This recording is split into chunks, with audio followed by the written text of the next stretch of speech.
I stood in the middle of Jefferson High's courtyard, clutching a folder so tight the papers inside had wrinkled.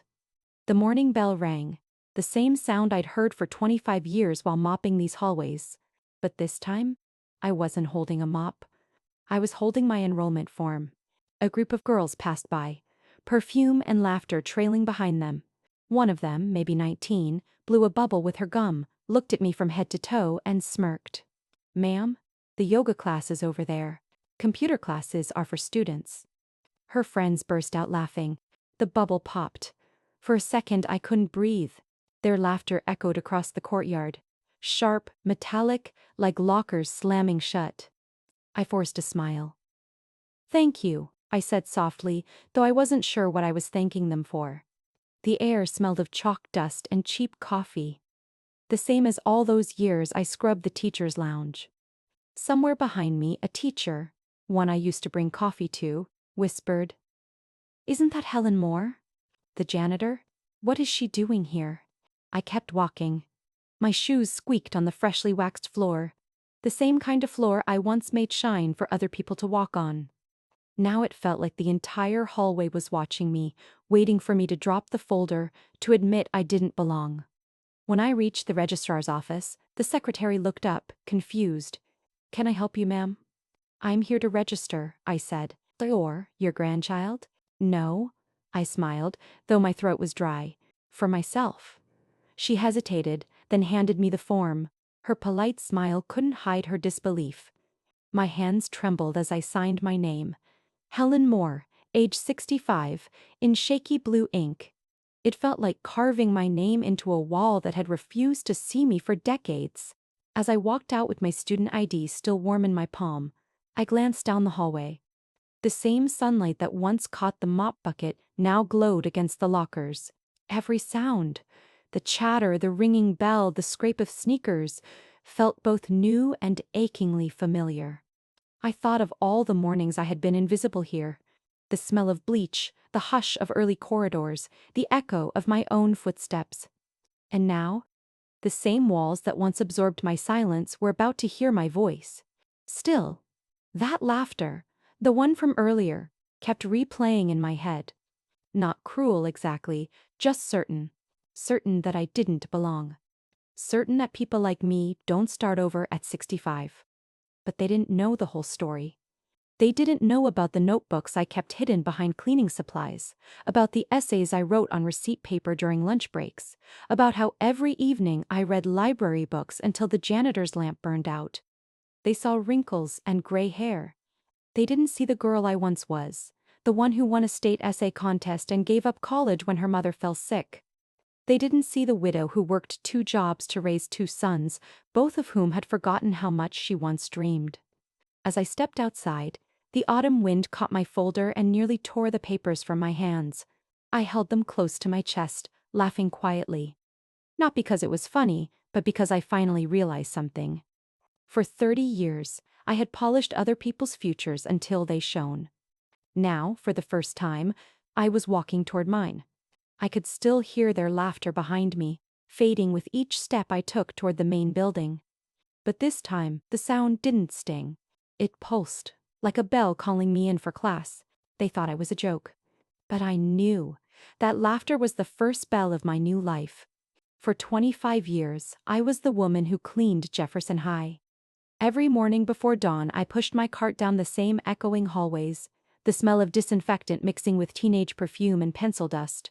By 7 o'clock, the students would start pouring in, laughing, bumping into lockers, leaving muddy footprints on the floors I'd just mopped. I'd step aside, holding my bucket like a shield. They never looked twice. Why would they? I was part of the furniture, just another sound in the background, the squeak of rubber gloves, the slosh of water, the hush of a mop gliding over tile. At the end of the main corridor hung the honor wall rows of framed graduation photos, polished glass and perfect smiles. I passed it every day, rag in hand. Not once did I see my face up there. Only my reflection, faint and warped by the shine I'd just wiped onto it. That was my daily irony, the cleaner of other people's futures. I started working here in 1985 after my husband died in a factory accident. I had two small boys and a mortgage the size of a mountain. Back then, I told myself the job was temporary, just until the boys were older, just until I saved enough to take night classes. But just until became a quarter century. I gave everything to my sons. New shoes every September, field trip money, the occasional used bicycle. I'd sand and paint to look new. There was never enough left for myself. Each paycheck vanished into groceries and light bills, leaving me holding an envelope of receipts and a quiet ache I didn't have time to name. When the teachers talked about their college years, I smiled and kept scrubbing. Inside, something small and stubborn whispered, "You were supposed to be one of them." I used to love writing. At 19, I won a state essay contest about women in education. The prize was a partial scholarship to Ohio State. I still remember the feel of that envelope in my hands, thin, white, full of promise. 2 weeks later, my mother got sick. The money meant for textbooks went to hospital bills. I took a job at the diner, met a mechanic named Robert Moore, and before I could blink, I was married, pregnant, and behind on rent. Life doesn't wait for dreamers, my sister said. She was right. But I never stopped dreaming, just learned to do it quietly. At Jefferson, my world shrank to the size of my cleaning cart. A radio clipped to the handle played old country songs. The beat helped me move faster. Sometimes I'd pause in an empty classroom, trace a finger through the chalk dust on the blackboard, and imagine writing my name there in neat white letters. Mrs. Helen Moore, English Dept. Then, the bell would ring, and I'd wipe the board clean again before anyone saw. That board became my secret mirror, the place where my reflections still believed. One afternoon, a student dropped his milk carton. I bent to pick it up, and he muttered, "Thanks, janitor lady." No name, no eye contact, just janitor lady. The words stung more than spilled milk ever could. I told myself it didn't matter. But that night, washing dishes at home, I caught sight of my hands, cracked, bleach-burned, older than I remembered. For the first time, I asked out loud, "Is this all there is?" My sons grew up. One joined the army, the other moved to Chicago. Their calls became rare. "Mom, you don't need to work so hard," they'd say. "You're almost 60. Retire." But I couldn't. Retirement felt like disappearing completely, and I'd been half invisible for too long. Some evenings I'd linger after hours, sitting alone in classroom 2B. I'd read the day's leftover worksheets, sounding out vocabulary words to no one. When I finally left, I'd erase the board one last time, leaving it black and spotless. It felt like wiping away every trace that I'd been there. The blackboard became a symbol of everything I wasn't allowed to write, every idea, every version of myself that had been silenced. Sometimes, when the hall lights dimmed, I swore it whispered back, "It's not too late." People laugh at that, but I swear it's true. A school can haunt you, not with ghosts, but with all the lives you didn't live inside it. Once, during winter break, I helped repaint the faculty lounge. The principal at the time, Mr. Harris, thanked me and joked, "You keep this place running, Helen. If I could clone you, I would." I smiled and said, "Clone me with a diploma while you're at it." He laughed, thinking I was kidding, but I wasn't. By the time I turned 63, most of the teachers I'd known had retired. New faces filled the staff room. Young, fast, certain. They talked about technology, college rankings, change. I stayed quiet, rinsing coffee mugs, wondering when my own life would change. Then one day, I overheard a student complaining about an essay topic. He groaned. "Why do we even have to learn this stuff? None of it matters." And without thinking, I said, "It matters because learning is the only thing no one can take away from you." He stared at me, just a janitor with a mop, and said, "You sound like a teacher." That night, I couldn't sleep. The words looped in my mind. "You sound like a teacher." For the first time in decades, I looked up night classes on my old laptop. Tuition made me wince, but so did regret. A week later, I filled out the community college application. I hesitated at the section marked occupation. After a long moment, I wrote one word, cleaner. Then, under reason for applying, I wrote another, hope. Every story has its symbol. For 25 years, I cleaned it so others could start fresh. Now I was ready for my own blank slate. I was 19, barefoot on the wooden porch of our old Ohio house, holding a letter that smelled faintly of ink and summer. "Congratulations," it said. I had won the state essay competition, first place. The prize: a partial scholarship to study education at Ohio State University. That afternoon, I ran all the way to the corner store, waving the letter like a flag. The owner, Mr. Blake, laughed and said, "Well, Miss Helen, looks like we'll have a teacher in the neighborhood soon." For a moment, the world felt wide and possible, like the sky had stretched just for me. I could almost see my future. Chalk dust on my hands, rows of students listening, my name written neatly on a classroom door. Mrs. Helen Moore, English teacher. Then my mother coughed, a dry, heavy sound that split the summer air. By September, she couldn't get out of bed. The scholarship letter stayed pinned to the fridge until the ink faded. The money I'd saved for textbooks went to doctor visits and rent. One morning, I folded the letter, slid it into a shoebox, and went to the diner to ask for a job. The first time I held a tray instead of a pen, I thought, it's just for a while. But a while became a year. Then 2, then a lifetime. Every now and then, when customers left napkins behind, I'd scribble a few lines of poetry. Small fragments of the girl I used to be. I hid them in my apron pocket, afraid someone would see, afraid someone wouldn't. That's how I met Robert, my husband-to-be. He was quiet, kind, with oil-stained hands and a laugh that filled the room. He said he loved that I wrote things no one else saw. We married fast, before fear could change our minds. By 21, I was a mother. By 25, a widow. And every poem I'd ever written turned into grocery lists and school permission slips. Years later, when my boys were teenagers, I still wrote little verses on the backs of receipts, corners of cleaning schedules, paper towels from the break room. Words kept me alive, even when no one read them.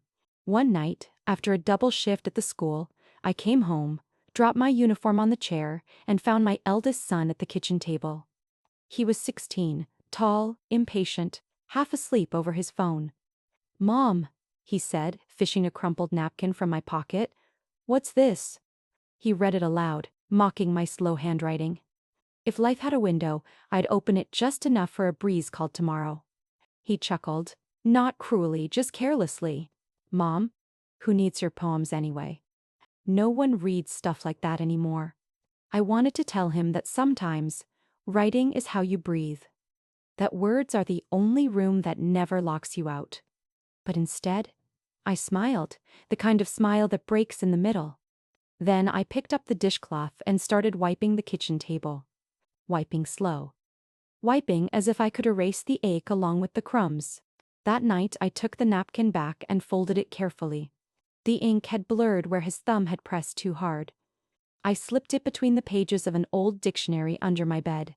It stayed there for years, a relic from a life that almost was. Sometimes, while cleaning the classrooms at Jefferson High, I'd find essays students had thrown away, drafts with red marks and teacher notes. I'd smooth them out, read them quietly, and whisper corrections to myself. Once, I found an essay titled, "My Dream Job." The last line said, "When I grow up, I want to be the kind of teacher who makes people feel seen." I stared at it for a long time. Maybe that was what I'd wanted all along, to make someone feel seen. To prove that being seen and being loved aren't always the same thing. I never told my sons about the scholarship or the contest. It wasn't their fault. Life had already taken so much from us. But sometimes, when I walked past a classroom and heard a teacher reciting poetry, I'd pause by the doorframe, just long enough to feel 19 again. The smell of chalk, the echo of laughter, the sound of possibility. And then I'd move on, mop in hand, because someone had spilled something in the hallway. Still, there were nights when I dreamed of that letter. The paper yellowed, the edges curled, and I'd hear a voice, maybe my own, whispering, "It's still not too late, Helen." That voice stayed with me, buried under years of bleach and exhaustion, until the day someone laughed at me for registering for school again. and the sound of their laughter woke that 19-year-old girl right back up. The day I walked into Jefferson High to submit my college application, the smell hit me first. Floor wax, old paper, a faint trace of cafeteria coffee. It was the same smell that had lived in my clothes for 25 years. Behind the reception desk sat a young woman with bright nails tapping against a keyboard. Her name tag said Ashley Reed. I recognized her instantly. She had been a freshman here once, the girl who used to spill juice on the floor and giggle when I came to clean it. Now she was the school's admissions secretary. When she looked up and saw me, her polite smile froze into something else. Surprise? Maybe pity. Mrs. Moore? Oh, hi. Can I help you?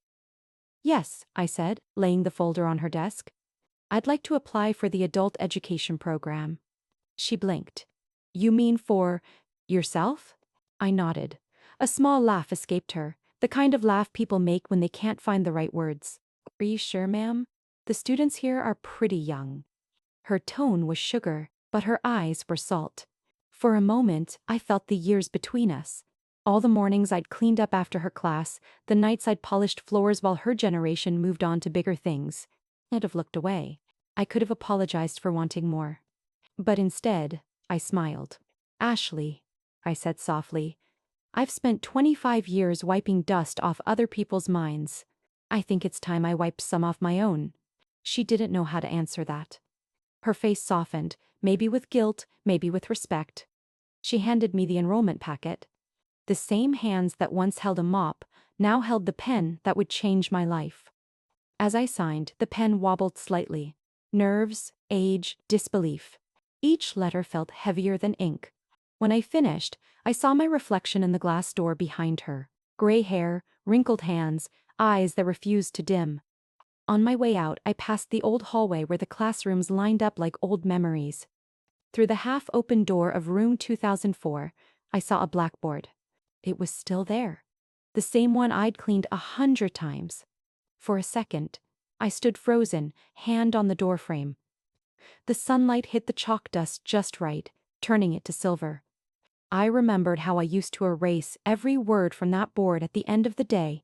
Students' notes, teachers' lessons, equations I never learned. And now, for the first time, I imagined writing something on it instead of wiping it away. This time, I whispered to myself, I'll write my name. That was the moment everything changed. Quietly, invisibly, like a seed cracking under the soil. No one saw it, not the teachers, not Ashley, not even me fully. But something old inside me had shifted. The janitor had picked up the chalk. As I stepped outside, I noticed a few students lounging on the steps, scrolling through their phones. One of them looked up, squinting at my ID badge, and whispered to another. They both laughed. Their laughter followed me down the path like a shadow, not cruel, just certain. And yet, underneath it, I felt something stronger than shame. I felt motion. For the first time in decades, I wasn't cleaning the path for others. I was walking it. The first day of class smelled like coffee and fresh ink. That new semester scent that always made me feel like possibility was hiding in the air. I sat in the third row, hands folded, notebook open, pretending not to notice the curious glances drifting my way. The professor, Dr. Lewis, a kind-eyed man in his 40s, announced our first assignment. The room buzzed. You'll work in groups of 4, he said. Prepare a short presentation on the evolution of digital media. You'll have 1 week. I looked around. No one looked back. Finally, 3 students, 2 girls with laptop stickers and a boy who wore headphones even while talking, waved me over. Their smiles were polite, but their eyes said, "We drew the short straw." We met later that afternoon in the campus cafe. They spoke fast, tossing around jargon I didn't understand. Algorithm, interface, meme culture. I took notes quietly, trying to keep up. At one point, one of them, a girl named Chloe, whispered, thinking I couldn't hear. Let's just let her make the slides or something. Keep her busy. The others snickered. My throat tightened, but I didn't say anything. Instead, I nodded. I can do the slides. They smiled in relief. the kind of smile people give when they think they've solved a problem. That night, I went home to my tiny apartment and stared at the dusty laptop I bought for my son 10 years ago. The screen flickered, groaning awake like an old dog. I hadn't touched PowerPoint since the last time I'd helped a teacher set up a projector. For a moment, doubt crept in. Maybe they're right. Maybe I don't belong here. Then I looked at the corner of my desk. A small piece of blackboard I'd salvaged years ago from the school renovation. The chalk marks were still faintly visible, a reminder of who I used to be.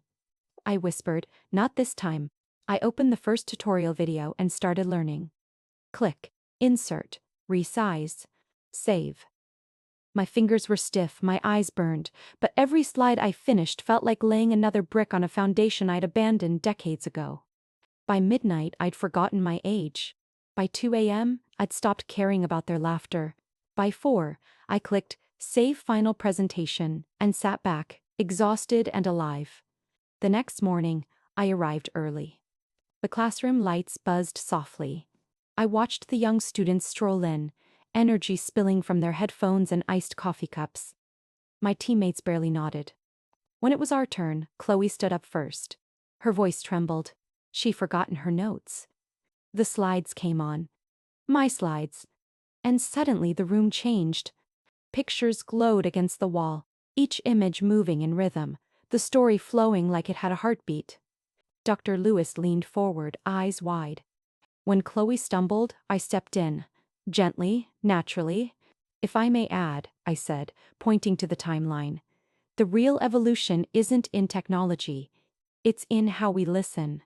The room went silent. Even the boy with headphones pulled them off. When the last slide faded, no one clapped right away. They just stared.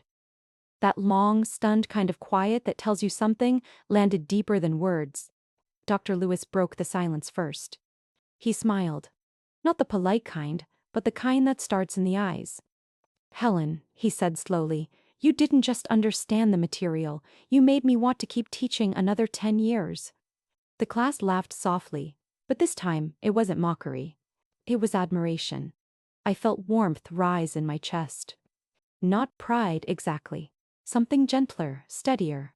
It was the feeling of being seen for the first time in decades. After class, Chloe caught up to me by the door. "Hey, Mrs. Moore, Helen," she said, cheeks flushed.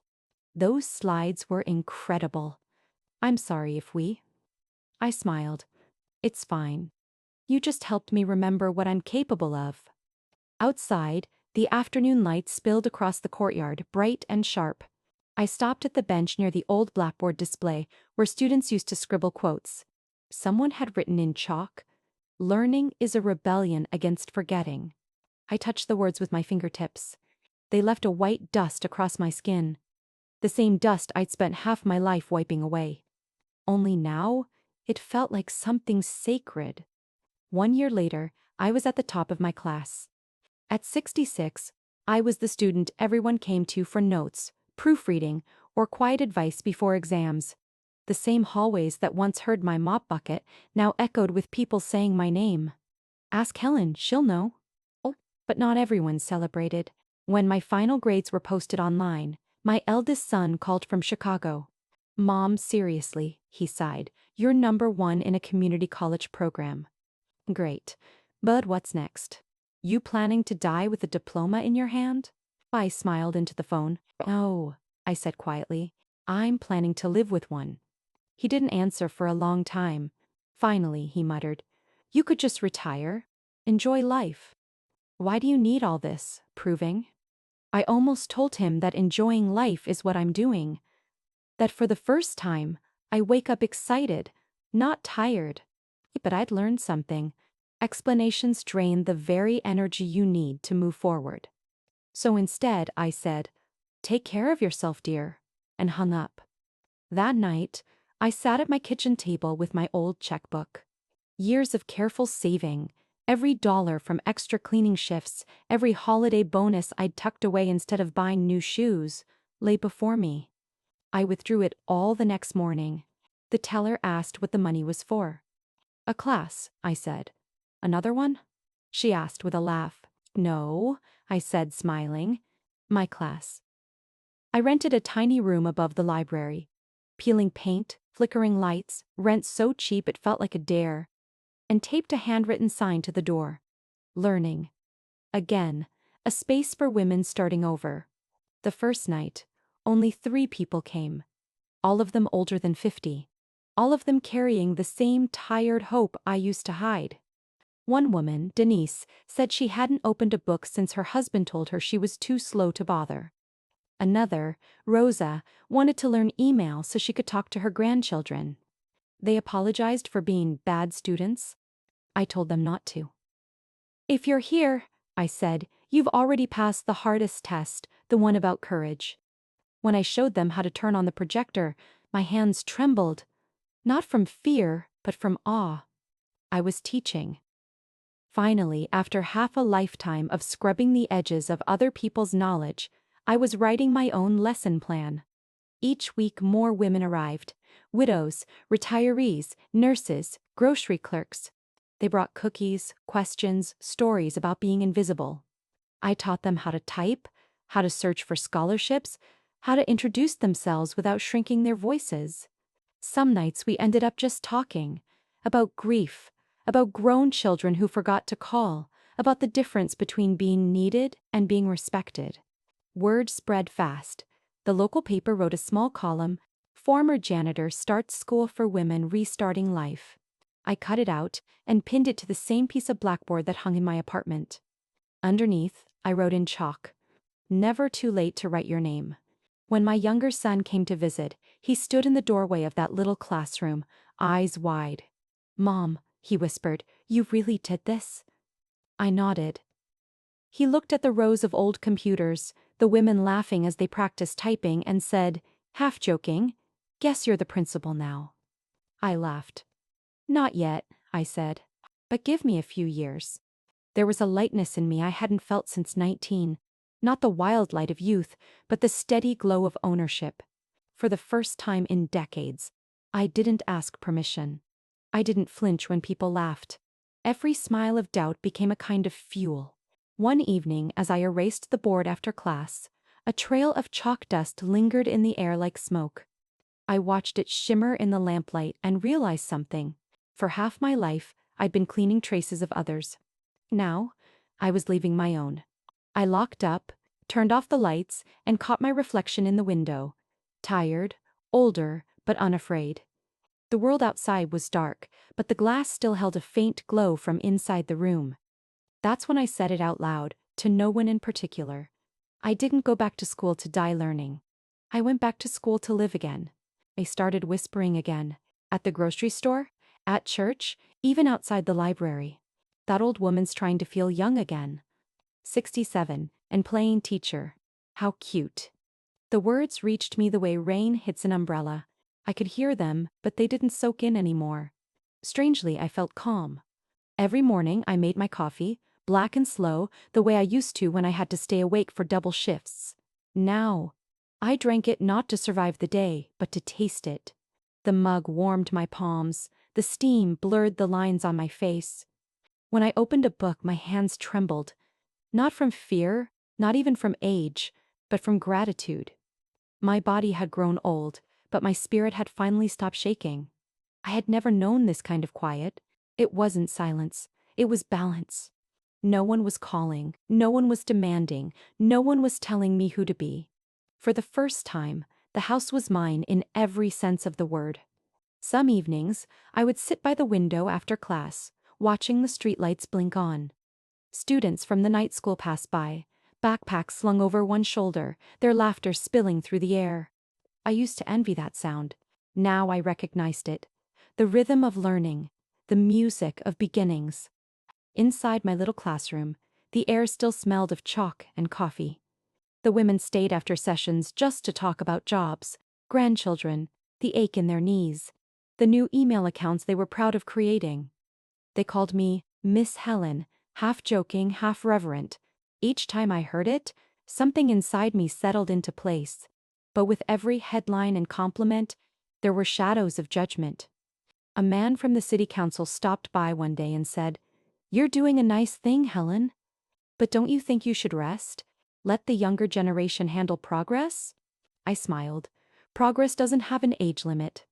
He chuckled awkwardly, as if I'd missed the joke. I hadn't. Still, not all storms start with thunder. Some begin with small cracks, tiny silences in phone calls from my sons, longer pauses before they answered messages. When I told them I'd been invited to speak at a local conference about lifelong learning, my eldest only said, "That's good, Mom. Just don't overdo it." And then, "Remember, your heart isn't what it used to be." Neither is my fear, I thought. At night, I sometimes woke to the hum of my laptop still on, a blue glow stretching across the floor. Lesson plans, funding proposals, letters from women asking to join the class. They all covered my desk like a map of the life I was building. It was overwhelming and beautiful, like standing at the edge of the ocean. The calm felt fragile, almost borrowed. I knew something was coming, some pushback, some test. Success has a way of shaking the cages you've already escaped. One Sunday after service, I overheard two women talking near the church door. "She's lucky her boys let her do this nonsense," one said. "Mine would never." I turned and smiled. "Neither would mine," I said, and walked away. That evening, as the first spring rain tapped against the windows, I brewed another cup of coffee and opened my notebook. The words came slow but steady. Peace isn't the absence of noise. It's the moment you stop apologizing for your own sound. I closed the notebook, placed it beside the blackboard piece that still hung on my wall, and whispered, "Let them talk. Let them guess. I've earned the right to stay quiet in my own joy." Outside, thunder rolled far away, soft, distant, a warning carried on the wind. The calm wasn't ending, it was only gathering its breath. It started with a rumor. Quiet at first, like the hum of a fluorescent light. Jefferson High's principal had resigned midterm for personal reasons. The board was looking for a temporary replacement. Someone at the district office joked that they should ask Helen Moore. She's been here longer than the walls. They didn't expect me to take it seriously. But I did. I filled out the application that night. Name: age 67, position applied for, interim principal. Under previous experience, I wrote, 25 years, observing every single person who ever ran this school. The next morning when I handed the form to the secretary, she blinked. "Mrs. Moore, this position requires administrative experience." I smiled. "I've been managing crises since before you were born." By noon, the news had spread. The faculty room buzzed. Teachers I'd once served coffee to stood in little clusters, whispering behind folders. When I walked in to attend the board meeting, the laughter stopped. Too suddenly. The boardroom smelled of lemon polish and history. 5 people sat at the long table, all of them faces I knew. Mr. Harris, retired and now on the board, had once joked that I should get my own parking spot labeled Custodian of Hope. He smiled thinly. "So, Helen, what brings you here?" I met his eyes. "Opportunity," I said. Someone chuckled. Another cleared his throat.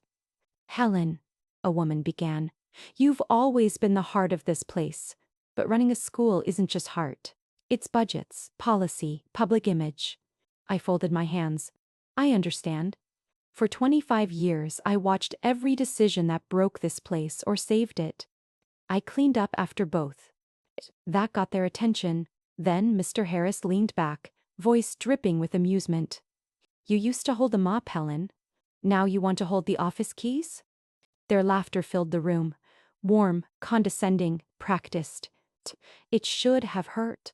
Instead, it sounded like the same old bell that had once called me to class.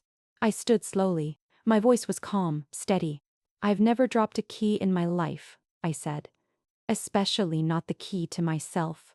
Silence. Even the clock seemed to pause. Then I added the truth that had been building inside me for years. Sometimes, to open a door, you have to accept the laughter behind you. That line hung there. Electric. They didn't know whether to laugh again or applaud. Dr. Lewis, my former professor, happened to be observing that day as part of the advisory board. He looked at me, smiling faintly. "What would you change first?" "Mrs. Moore?" I answered without hesitation. "I'd start an evening program for adults who were told their time has passed." This school needs to stop teaching expiration dates. The room went still again. Mr. Harris cleared his throat. Will, take your proposal under review. When I left, the hallway air felt lighter, like I'd opened a window no one knew existed. 2 weeks later, they called me back. Nerders, I'd been shortlisted. That morning, I wore the only formal outfit I owned. A navy suit I'd found at a thrift store, sleeves rolled up, pressed until it looked intentional. As I entered the auditorium for the public hearing, I could feel the stares. Old coworkers, current teachers, students, even the janitorial crew. Everyone had come to see if the rumor was true, if Helen the janitor really thought she could run a school. Mr. Harris began, voice echoing through the mic. We appreciate Mrs. Moore's enthusiasm. Today she'll have 5 minutes to speak. 5 minutes to rewrite 25 years. I stepped up to the podium, the wood smooth under my fingertips. I could see the blackboard behind the stage, freshly cleaned, waiting. Good afternoon, I said. My name is Helen Moore. Some of you know me as the woman who mopped these floors. Some of you don't know me at all because you never looked down. A ripple ran through the crowd. I've watched this school for decades. Its triumphs, its failures, its dust. I've seen students walk in afraid and walk out proud. I've seen others fall through the cracks because no one thought they belonged. I know those cracks better than anyone because I cleaned them. I paused. This place taught me something. Greatness doesn't always stand at the front of the class. Sometimes it sweeps the floor after everyone's gone home. Gasps. Then a few scattered claps. If you choose me, I'll make Jefferson a place where learning never stops at graduation. I'll make sure no one here ever hears the words too late again. When I finished, the applause came hesitant, then stronger, until it filled the room. Even Mr. Harris nodded, though his lips were tight. That night, local news covered the hearing. The headline read, Former custodian applies to lead Jefferson High. Online comments were split. Half admiration, half mockery. My sons saw the story before I could tell them. The eldest called first, angry. Mom, you're embarrassing yourself.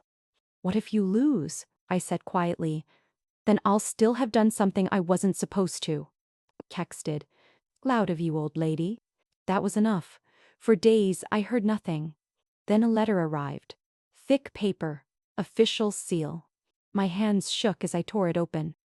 Dear Mrs. Moore, we are pleased to inform you that you have been appointed interim principal of Jefferson High School effective immediately.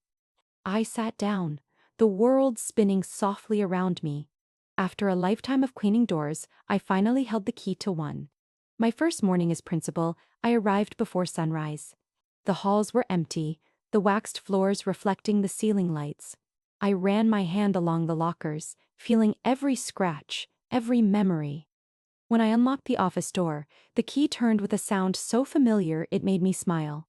The same metallic click I'd heard for years while locking up classrooms. On the desk lay a nameplate, Helen Moore, interim principal. I traced the letters with one finger. Knock at the door. Ashley Reed.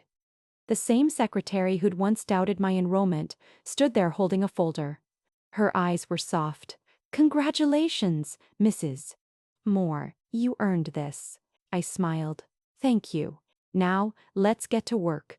We have dust to clear. Later that week, I stood on stage at assembly, addressing the students. The blackboard behind me gleamed under the lights. I used to stand where the janitors stand, I told them. Now I stand here.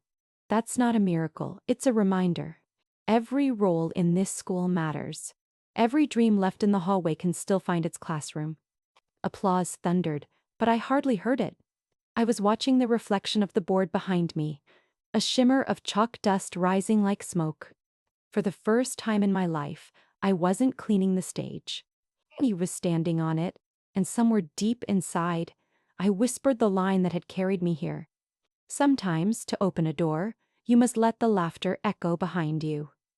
Because when the laughter finally fades, all that's left is the sound of the key turning, and the quiet click of freedom. Success doesn't silence people. It only changes their tone. A week after the announcement, the school corridors were full of smiles that didn't reach the eyes. Congratulations, Mrs. Moore, they said. The Mrs. stretched a little too long, like it carried quotation marks. At first, I tried to ignore it. I'd survived harder things than gossip. But then the comments started appearing online. Someone from the staff created a fake social media account under the name Jefferson Truths. They posted a photo of me in my graduation cap, my face pasted over an old picture of a janitor sweeping the floor. The caption read, "From mop to management. Proof. Anyone can be principal if pity counts as credentials." It spread fast. Students shared it, some with laughing emojis, some with question marks. By the time I saw it, the post had already been shared hundreds of times. I stared at the screen, my heart thudding. Not from shame. From something colder, sharper. The feeling of déjà vu. Because I'd spent my whole life being the punchline to someone else's story. This time, I saved the photo instead of deleting it. Then, I opened a new folder on my desktop and named it Evidence. Inside it, I stored every cruel meme, every rumor, every screenshot. Proof. Not of their malice, but of my progress. Because people only throw stones at something that stands taller than they expected? 2 days later, a teacher I'd once called a friend stopped by my office with a strained smile. "Helen, there's talk that you were chosen out of sympathy. Some think the board didn't want bad press." He looked up from my desk. "Do you think that?" She hesitated. "I think people like neat stories. You know, the janitor who made it. It sells." Her words were meant to soften the blow, but they burned anyway. "I didn't come here to sell a story," I said. "I came to do a job." After she left, I sat for a long time staring at the small plaque on my desk, my name engraved in gold. The surface gleamed. In its reflection, I could see the blackboard across the room, sunlight spilling over its edge. Motif again. That blackboard had become my mirror. It showed the truth, not the gossip. But the whispers didn't stop. They just got smarter. Staff meetings turned awkward. Emails took longer to be answered. A few parents sent letters questioning the academic qualifications of the new interim principal. At one PTA meeting, a father raised his hand. "With all due respect, Mrs. Myers Moore," he said, "don't you think running a school requires formal leadership experience?" I smiled. "You're absolutely right," I replied, "which is why I spent the last 30 years observing every mistake leadership made from the best seat in the house, the one with the mop." The room went quiet. But behind the silence, I could still hear the low hiss of disapproval. A few nights later, I got an anonymous email. No words, just a photo. Me locking up the school late at night, taken from outside the fence. Below it, one sentence: "Don't forget where you belong." I didn't sleep that night. Not because I was afraid. Because I was angry. Angry at how small people become when someone else refuses to stay small with them. I printed the photo, dated it, and added it to my folder. Then I made tea, sat by the window, and wrote in my notebook. "Every threat is proof you've crossed into their territory of fear." Even my sons noticed the tension when they visited. My eldest frowned at the newspaper articles pinned on my wall. "Mom, they're mocking you." "Why keep those?" I smiled. "Because every cruel word is a seed. And one day, it'll bloom into their regret." He didn't understand, but that was fine. Some lessons can't be taught. They have to be lived. One afternoon, I walked into the teacher's lounge and everything stopped mid-sentence. 3 teachers sat frozen, phones still glowing. I could see the meme on the screen. Another one of me, this time with a broom replaced by a scepter. The caption: "Queen of the Custodians." I laughed. Out loud, startling them. "At least they upgraded my broom," I said, pouring myself coffee. No one replied. Their discomfort was better than apology. That night, I received an invitation to speak at a regional education panel about non-traditional pathways to leadership. Some staff said I shouldn't go, that it would make the school look like a charity case. So I went. Standing on that stage, I told my story exactly as it was. No sugar, no shame. When the audience stood and clapped, I realized something simple.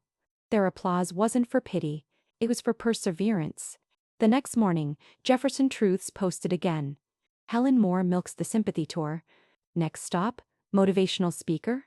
I smiled, closed the laptop, and whispered, "Keep typing." Because for every minute they spent mocking me, I was still building something real. My students respected me. Enrollment in the adult night program tripled. Women sent me letters saying they'd gone back to school because of my story. Let them laugh. Every laugh was just another bell ringing in my favor. Still, one rumor hit deeper than the rest. Someone leaked an old maintenance record claiming I'd once broken a window and covered it up to avoid paying for it. It wasn't true, but it spread fast. For the first time, the board asked to review my position. When I arrived for the meeting, the air felt heavy. Mr. Harris, as always, led the questioning. "Helen," he said, "we need to address some concerns about professionalism." I looked around the table. The same faces that once mocked me. "If professionalism means silence in the face of lies," I said, "then I'll stay unprofessional." One of the newer members, a young woman I'd helped during her first year teaching, spoke up. "With respect, Helen's being targeted because she represents change. I've seen the posts. They're cruel." For a moment, the air shifted. Not enough to clear the storm, but enough to remind me that not everyone enjoys the thunder. When the meeting ended, Mr. Harris said quietly, "You've made powerful enemies, Helen." I smiled. Then I must be doing something right. That night, alone in my office, I stared at the blackboard again. Someone had drawn a small crown on the corner, probably one of the students joking about the meme. I didn't erase it. I picked up a piece of chalk and wrote beneath it, "Let them try to sweep away what's already written in stone." Then I turned off the lights and left. Outside, the wind carried faint laughter from somewhere, maybe real, maybe memory. But this time, it didn't echo inside me. It stayed outside, where it belonged. Because when you've been mocked your whole life, you learn something no title can teach. Power isn't in the broom or the key. It's in knowing exactly who you are when the noise starts again. And I had never been clearer. The building was nearly empty that night. Rain tapped against the windows like impatient fingers. I'd stayed late to finish a grant proposal for the adult learning program. The only light in the office came from the desk lamp and the faint glow of the exit sign. From the hallway, I heard voices, low, careless, the kind people use when they think no one's listening. Two teachers, both new to Jefferson, stood just beyond the half-closed door of the staff lounge. "Oh, relax," one whispered. "She's just a placeholder." The old custodian turned principal? "They'll thank us when she signs the reforms and steps aside." "Well, yeah," the other replied. "We just need her signature. After that, we'll restructure. Board eats that stuff up." The word placeholder hit harder than the thunder outside. For a moment, I just stood there, the hallway light flickering over the tiled floor I once scrubbed. My pulse slowed, not from fear, but from clarity. So that was the plan. They wanted me to be the signature on their scheme. A soft face, an easy headline. The token story everyone applauds before erasing. They thought the woman who once swept the halls would still sweep up after them. I stepped back into the shadow, phone in hand. My thumb shook as I opened the recorder. Their voices kept spilling through the crack in the door. "Give it a month. We'll tell the board she's overwhelmed. She'll thank us for the help. And when the grant money lands, we'll redistribute." Quietly. A printer hummed somewhere in the background, masking the soft click as I took a picture of their notes on the table. Spreadsheets, projected budgets, words circled in red. Transfer funds. Adult program. I pressed save, slid the phone into my pocket, and breathed. Slow. Measured. Not shock. Not even anger. Just the cold precision of someone who's finally seen the machinery behind the curtain. On my way out, the hall smelled of wax and wet coats. The same smell from the nights I'd cleaned in silence, but this time the silence felt like armor. At home, I downloaded the recording, labeled it carefully, 5 May, lounge conversation. Then I took screenshots of the files, sent copies to my private email. printed one transcript for good measure. The printer whirred softly, like it knew this wasn't just paper. It was proof. I laid everything out on the kitchen table. Audio, photos, notes. Each page a piece of the web they thought I'd never see. The rain outside grew heavier. Lightning flashed across the window, catching the reflection of the small blackboard on my wall. For years, that board had shown me my own reflection. Tonight, it showed something else. Resolve. I whispered to it, half smiling. Looks like class is about to start. Over the next few days, I watched quietly. Emails between departments arrived with odd phrasing. Temporary authorization. Budget transition. Meetings were scheduled without me, then rescheduled when I asked about them. They didn't realize how much a janitor notices. The things left unsaid, the footprints after the meeting, the paper forgotten in a copy tray. I gathered it all. Every file, every forwarded memo, every whisper disguised as kindness. Each clue was a line of chalk on my invisible board, sketching the shape of their plan. The irony wasn't lost on me. They thought I was naive because I cleaned floors. They've forgotten that when you spend decades cleaning a place, you learn exactly where the dirt hides. One evening I invited Dr. Lewis, my old professor and now a district advisor, for coffee. He arrived curious, rain on his coat sleeves. I showed him the documents without a word. He read in silence, jaw tightening. "Helen," he said finally, "this is serious. It could end careers." "I don't want to end them," I replied. "I just want them to see I'm not their puppet." He looked at me. Proud, worried. "What will you do?" "Teach a lesson," I said, publicly. He nodded once, then make sure the whole class is watching. That night, I sat at my desk long after he left, writing notes for the upcoming staff meeting. Outside, the rain had stopped, but water still dripped from the roof in slow, even beats. Each drop sounded like a clock ticking toward something inevitable. I slipped the flash drive with the recordings into an envelope, sealed it, and placed it in my drawer.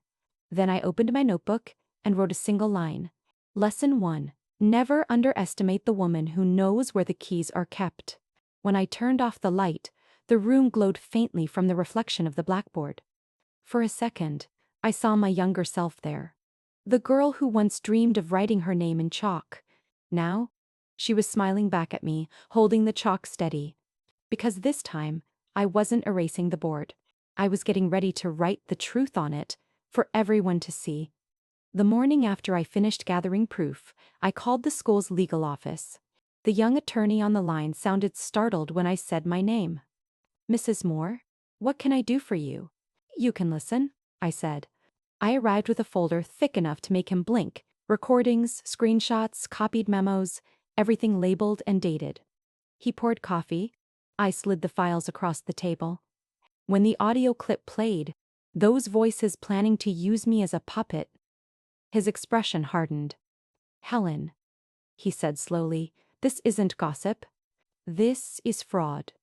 "I know," I answered. "That's why I'm not cleaning it up quietly." He promised to prepare a report for the board. But I had something else in mind, something more public, more final. The school's annual Founders' Day celebration was coming up, the one where donors, parents, and reporters filled the gym. Tradition demanded the principal give a short speech. I decided that mine would be a little longer than usual. That night, I wrote until dawn. Every line, every pause, rehearsed like a confession. I printed one clean copy and folded it inside my notebook beside the flash drive. During the week leading up to the ceremony, I acted normal. I greeted the same teachers who whispered behind my back, thanked them for their support, and smiled when they joked about decorations. They mistook calm for ignorance. They always had. In private, I called a reporter from the Jefferson Gazette, a woman named Nora Pierce who'd once covered my evening classes. "You still chasing stories about second chances?" I asked. "Always," she said.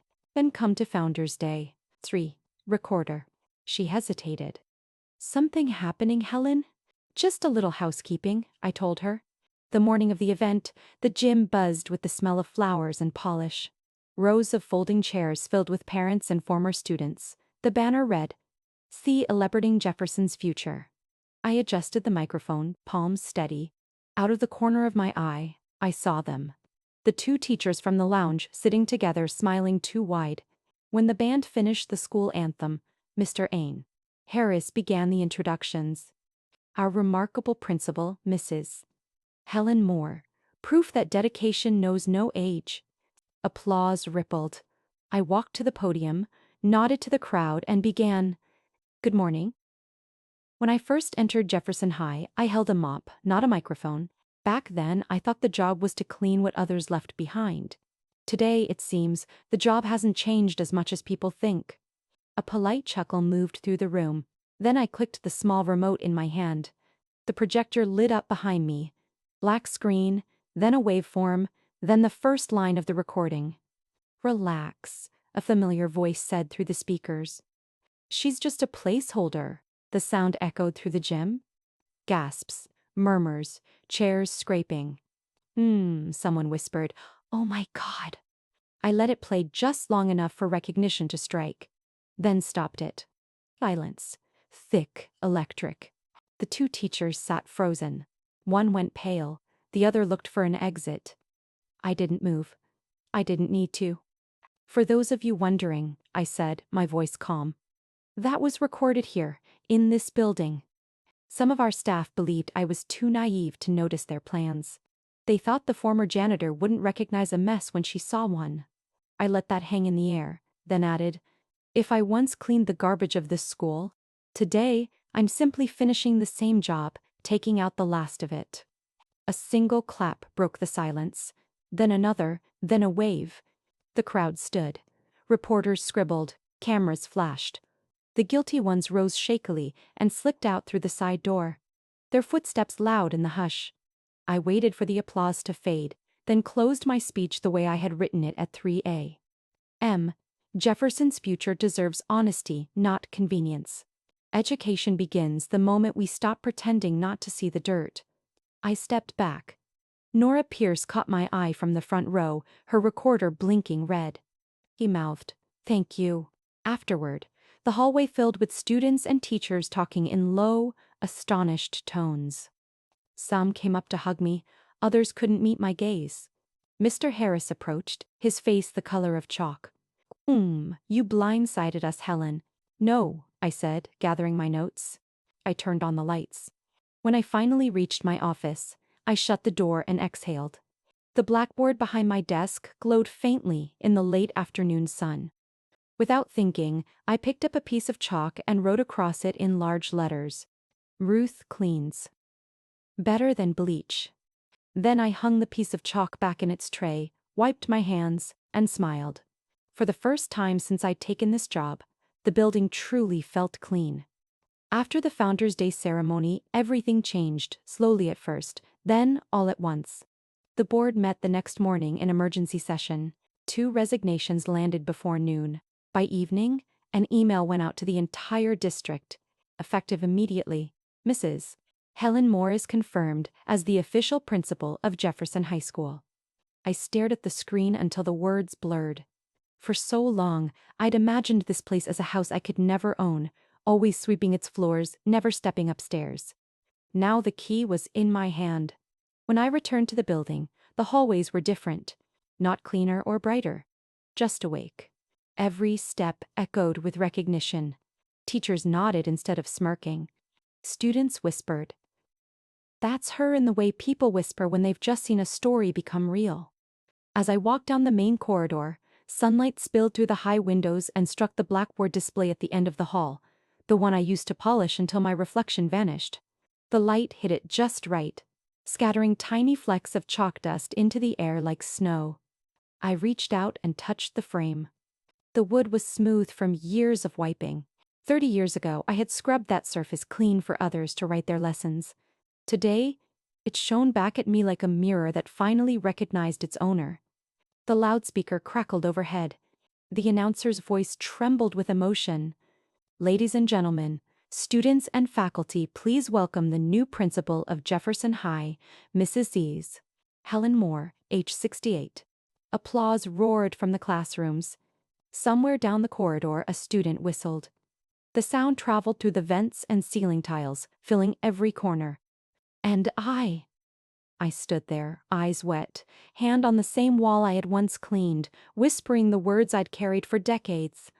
30 years ago, I wiped the dust from this board. Today, this board writes my name. That afternoon, the press arrived.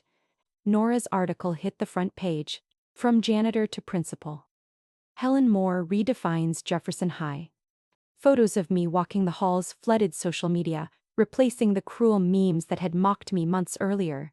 Even the old page Jefferson Truths posted a final update. Truth 99. We were wrong about her. I didn't share it or comment. Vindication doesn't need an audience. It only needs air to breathe. The following week, the district held a televised installation ceremony. The gym overflowed. Students, alumni, parents, board members, city officials. The mayor shook my hand and whispered, "You've made this town proud." I thought of all the times I'd mopped his footprints out of this very floor and smiled at the irony. As the band finished playing, I stepped up to the microphone again. This time, no tremor in my hands. When I started at Jefferson, I held a mop, I began. Today, I hold a key. But both tools serve the same purpose, to keep this place clean. Laughter, applause. I waited, then continued.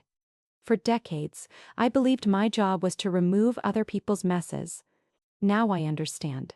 It was preparing me to recognize the ones that hide in plain sight. Education isn't about hierarchy. Humility. I paused, scanning the faces in the crowd. Teachers, students, women from my evening program. Many of them were crying. I don't stand here because someone gave me a second chance, I said. I stand here because I took it. The audience rose as one. The sound was deafening, rolling through the rafters like thunder finally breaking a long drought. Somewhere in the crowd I saw Chloe, the student who'd once told me to just make the slides. She was clapping the hardest. When the ceremony ended, I walked through the school alone, the way I always used to after hours. The smell of wax and chalk brought everything back. The long nights, the blisters, the silence. Like it didn't ache anymore. It felt earned. I stopped outside the storage room that used to be mine. The door still bore a small brass plate. Custodial. Inside, my old cart waited, mop, rags, the faint scent of lemon cleaner. I ran my hand along the handle. "We did good work," I whispered. Then I locked the door and slipped the key into my pocket, not to hide it, but to keep it close. In the following months, the school changed. We opened new programs for women returning to education, for veterans, for anyone who thought it was too late. Students volunteered to tutor at my evening classes. Even the PTA, once skeptical, started fundraising for scholarships named after the janitors who had worked unseen for years. One morning, a maintenance worker approached me with a shy smile. "Principal Moore," he said, "thanks for remembering where you came from." "I never left," I told him. "I just changed floors." But victory, I learned, doesn't feel like fireworks. It feels like quiet mornings when no one questions why you're there anymore. It feels like the hum of the building settling into peace. One evening, after the last bell, I walked into classroom 204. The same one where I'd once stared at a blackboard and dreamed of writing my name. I took a stick of chalk from the tray and, with slow, deliberate strokes, wrote across the board, "Let every dreamer leave their mark before the day is done." The chalk squeaked faintly, and I laughed. An unguarded laugh, free and bright. For years that sound had been my weakness, now it was my signature. That night I locked up and stepped outside. The sky above Jefferson glowed pale pink, a sunset soft as forgiveness. The windows reflected my silhouette, small, silver-haired, steady. For the first time, the reflection didn't look like someone reaching for permission. It looked like someone home. I thought of all the laughter that had chased me down these halls, all the whispers, all the doubts. They had built the rhythm I marched to. Without them, I might never have learned how to stand tall in echoing corridors. I walked to the flagpole, the same spot where the young students once teased me. The courtyard was empty now except for the rustle of leaves. In the distance, I could hear the hum of evening traffic. The world still moving, still learning. And there, Under the fading light, I allowed myself to cry. Not the tears of exhaustion I'd known for years, but the quiet release of finally belonging. I wiped them away with the back of my hand and whispered to the wind. 30 years ago, I wiped the dust from this blackboard. Today, this blackboard writes my name. The words drifted upward, carried somewhere between the bells and the sky. When I turned to leave, the building lights flicked on automatically, bathing the glass doors in gold. Behind that glass, the blackboard glimmered faintly. My name still there, shining in chalk dust like a promise. The building was quiet again. Afternoons always had that hush between dismissal and dusk. When the laughter faded, the papers stopped rustling, and the old bones of Jefferson High seemed to breathe. I sat alone in the principal's office, the door half open, listening to the hum of the vending machine down the hall. On my desk stood a relic from another lifetime. My old mop handle, cleaned and painted white, the wooden grain still visible beneath the lacquer. I had placed it upright in a simple stand, like a sculpture. A symbol. I hadn't kept it out of nostalgia, I kept it as proof that labor and leadership were never opposites. For years that handle had been my only companion, the thing that carried the weight when I couldn't. Now it stood tall beside my nameplate, sunlight glancing off its surface like a silent medal. I didn't erase my past, I murmured to the empty room. I decorated it. The late afternoon light spilled through the blinds in golden slats, painting the floor with stripes that reminded me of notebook lines. On the wall opposite, the blackboard glowed faintly, chalk dust catching in the sunbeam. I hadn't cleaned it since the ceremony. It still bore my writing from that day. Let every dreamer leave their mark before the day is done. The edges had smudged, but the words refused to fade. Outside, the last students of the evening program were locking their bikes. Their voices drifted in. Laughter, gratitude, the sound of beginnings that didn't need permission. Every time I heard them, I felt a strange ache in my chest. Not sadness, not pride, but something between the two. The kind of ache that tells you you've finished something important. I leaned back in my chair, eyes tracing the dust motes turning slow circles in the light. The same particles I once chased away with bleach now looked like glitter suspended in time. Maybe that's what healing is, not erasing what once made you small, but letting it shimmer instead of sting. A soft knock on the door broke my thoughts. It was Rosa, one of the women from my Learning Again class. She held a small bouquet of daisies wrapped in newspaper. "For you, Principal Moore," she said shyly. "From all of us." I smiled, taking them carefully. The petals smelled faintly of rain and chalk. "We didn't have to. We wanted to," she replied. "You taught us more than typing." When she left, I placed the flowers beside the white mop handle. Their yellow centers faced the window, reaching toward the fading sun. The phone rang once. The district office. They wanted me to attend a statewide education conference next month. "Your story inspires people," the coordinator said. I thanked her but hesitated before agreeing. Because the truth was, I wasn't sure I wanted to keep telling the story. For the first time in my life, I just wanted to live it. I stayed until the janitorial staff arrived. They greeted me with easy grins. We talked shop like old times. I still knew the smell of their cleaning solution, the rhythm of their work. One of them, a young man named Malik, paused and looked at the white mop handle. "Yours was," I said. "Now it's ours," he nodded. "Then it's in the right place." When they left, I closed my eyes for a moment. The building settled into that low hum again. The heartbeat of Jefferson. In the stillness, memories surfaced, the laughter of the girls who'd mocked me that first day. The sting of my son's voice when he said, "Are you going to die studying?" The echo of my own words on the stage. Sometimes, to open a door, you must let the laughter echo behind you. All of it. Every bruise, every humiliation, had led me here, to this quiet room where the sun was setting gently across my face. And for the first time, I realized I wasn't angry anymore. I wasn't trying to prove anything to anyone. Not the board, not the teachers, not my sons. The only person left to forgive was the younger me. The girl who'd folded her scholarship letter into a shoebox and thought her story was over. I whispered to her across the years, "You were never late, Helen." You were just early for the right beginning. The light dimmed, the room turned amber. I stood, walked to the window, and opened it slightly. The evening breeze lifted a strand of paper on my desk. My speech, still folded, still stained with a faint ring of coffee. Outside, the flag flapped softly against the sky. I could smell cut grass and rain, the scent of endings that weren't really endings at all. Before leaving, I turned back once more to the white mop and the blackboard. Two relics, side by side, the tools of my past and the mirror of my present. Both scarred, both shining. I picked up the chalk, wrote one final line under the old quote. Freedom isn't the opposite of duty. It's the moment you choose it for yourself. Then I laid the chalk down, locked the door, and walked out into the hallway. The floor gleamed beneath my shoes, reflecting the lights above. And as I passed each classroom, I could hear faint echoes of laughter, no longer cruel, just alive. It wasn't triumph anymore. It was peace.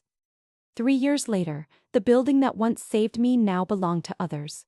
Jefferson High had a new principal, younger, full of ideas, respectful enough to ask for my blessing before taking the job. I gave her my office key with a smile and said, "Keep the door open. It lets the light travel."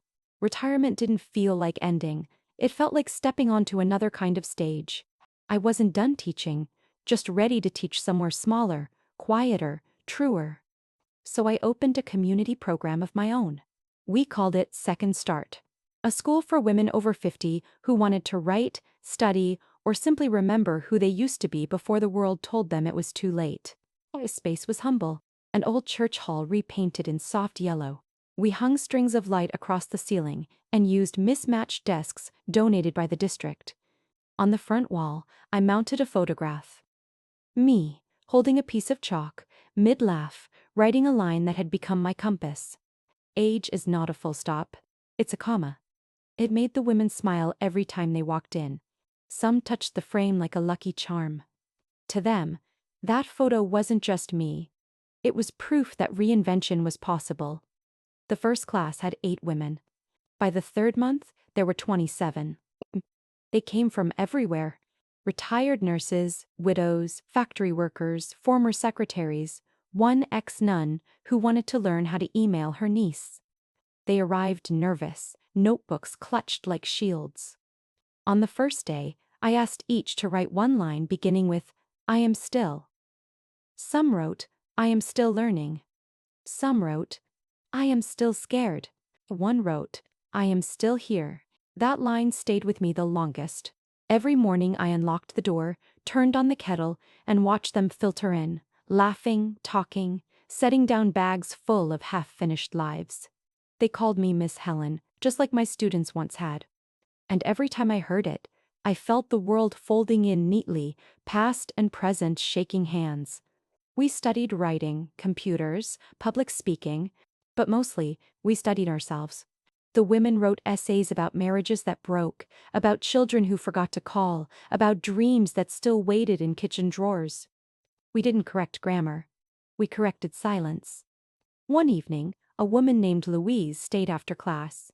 She was 71, with silver curls and eyes like weathered glass. She said, "Miss Helen, I've been laughed at my whole life, for my weight, for my voice, for wanting too much. Does it ever stop hurting?" I thought of every hallway, every whisper, every meme with my face. I smiled gently. "No," I said, "but one day, it starts teaching." "Lee?" She frowned, confused. "Teaching what?" "Who you are when no one believes in you." She nodded slowly, tears glinting in her lashes. Every Friday we ended class with music. Someone brought an old speaker. Someone else played a playlist of songs from the 70s. We danced, badly, joyfully, until the lights flickered and the janitor laughed at us. The air always smelled like coffee, whiteboard markers, and lavender hand cream. Freedom, I discovered, has a scent. Sometimes younger women would visit, curious about the program. They'd peek in, surprised to see gray heads bent over laptops, faces lit with concentration. And occasionally one of them would whisper, "I wish my mom would come here." That was when I knew the work mattered. Healing one woman means her daughter starts sooner. In the second year, a small TV crew came to film a segment about lifelong education. They set up cameras while my students giggled and fixed their hair. The reporter asked me, "Mrs. Moore, what do you say to people who think learning has an age limit?" I looked straight into the lens and said, "Tell them the brain doesn't retire, only the imagination does." That quote ended up everywhere, printed on mugs, shared on social media. The irony made me laugh. Years ago they'd mocked me online, now they were sharing my words with hashtags. Life, it seems, loves symmetry. The Second Start program grew faster than I could have dreamed. We added painting classes, a poetry circle, even a small choir. The local college offered us a grant.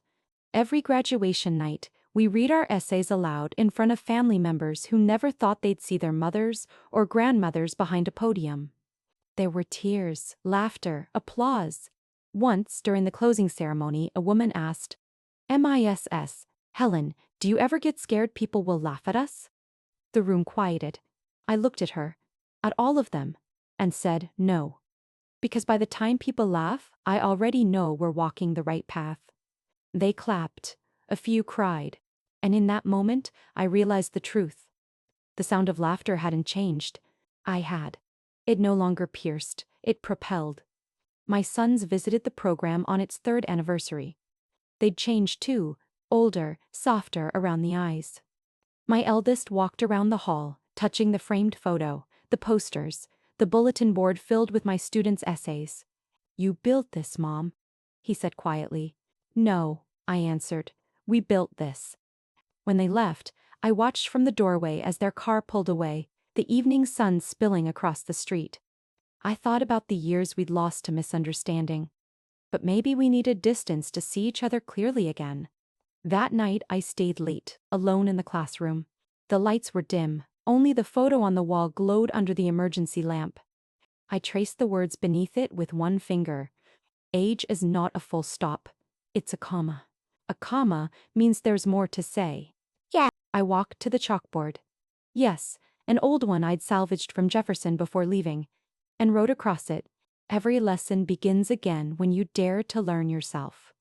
Then I sat down at the first desk in the front row, the student's desk, not the teacher's. Because every teacher, deep down, is still learning. I listened to the quiet, to the hum of the building, the rustle of trees outside, the echo of laughter from women who had already gone home. It was the same kind of silence I'd once feared. Now, it felt like music. Sometimes, people ask if I ever wish it had all happened sooner. If I regret the years I spent mopping floors instead of holding chalk. I always tell them no. Those years gave me something classrooms never could. Perspective. You can't teach humility from a podium until you've knelt to clean it. And maybe that's what freedom really is. Not the absence of struggle, but the ability to look at it without flinching. To polish the same floor that once humiliated you and see your reflection smiling back. On the 3rd anniversary of Second Start, my students surprised me with a framed quote of my own words from the first day. It read, "Don't erase their laughter." Turned it into applause. They clapped as they gave it to me. And for once, I didn't deflect with humor or humility. I stood still, let the sound wash over me, not as praise, but as proof. Proof that I had finished what I came to do. That the girl with the scholarship letter, the widow with the mop, the principal with the microphone, they were all the same woman, finally whole. I smiled, tears blurring the edges of the room, and said, "I don't need to silence their laughter anymore. I only need to turn it into applause." And when the applause came, full, thunderous, sincere, I let it echo. Because this time, it belonged to me. The room is quiet now. The lights have been turned down. Only one lamp glows softly beside me. The blackboard behind me still holds the faint dust of today's lesson. The same words I've written 100 times. Age is not a full stop. It's a comma. I look straight into the camera. Not as a principal, not as a teacher, not even as a survivor. Just as a woman who finally stopped waiting for permission to live. If one day someone laughs when you start over, I begin, voice steady, Remember this, not everyone who laughs is happy, and not everyone who starts late loses. I pause. The silence hums with the kind of honesty that doesn't need music behind it. For years, I thought success belonged to those who began early. I thought I'd missed my chance because I spent my life cleaning up after other people's stories. But I was wrong. The truth is, beginnings don't care about birthdays. They only care about courage. I lean forward a little, elbows on my knees. So if you're watching this and you've been told it's too late to study, to dream, to fall in love with yourself again, hear me. It's not too late. It never was. Behind me, the sound of chalk still lingers, faint scratches from when I wrote earlier. I reach for a small piece, hold it up between my fingers. It leaves white dust on my skin, the same dust I once tried so hard to wipe away. For half my life, I cleaned this dust from other people's boards, I say softly. Now, I wear it like proof that I was here, that I learned, that I taught, that I mattered. I smile, not for the camera but for the girl I used to be. If I could tell her anything, I'd say, you didn't lose time, you built strength. You were never behind. You were just building the floor you'd one day stand on. The camera shifts slightly. We see the photo on the wall. Me holding a piece of chalk, laughing mid-sentence. Beneath it, the line glows under the lamplight. Age is not a full stop. It's a comma. I turn toward it. I used to think the world stopped caring after a certain age. But I've met women who've buried husbands, raised children alone, survived storms you can't see. And still, they show up, trembling but determined, whispering, I am still here. That's what this story is really about. Staying here. I glance back at the camera. My tone shifts, firmer, warmer, almost like a teacher closing a lesson. Share this story, I say. Share it so that one woman, somewhere, sitting in her kitchen and thinking she's too old to matter, sees it and realizes she still can pick up her chalk. Because there is no age too late to reclaim the board of your life. No hand too wrinkled to draw a new line. No past too heavy to lift once more. I rest the chalk gently on the desk and fold my hands. The camera comes closer. You can see the lines around my eyes. Not from pain, but from laughter earned honestly. I don't need to erase their laughter anymore, I whisper. I just need to turn it into applause. Then, looking directly at the viewer, I let the last words fall softly, clearly. The kind that echo long after the screen fades to black. My story closes here. But who knows? Maybe it's the first lesson in your freedom.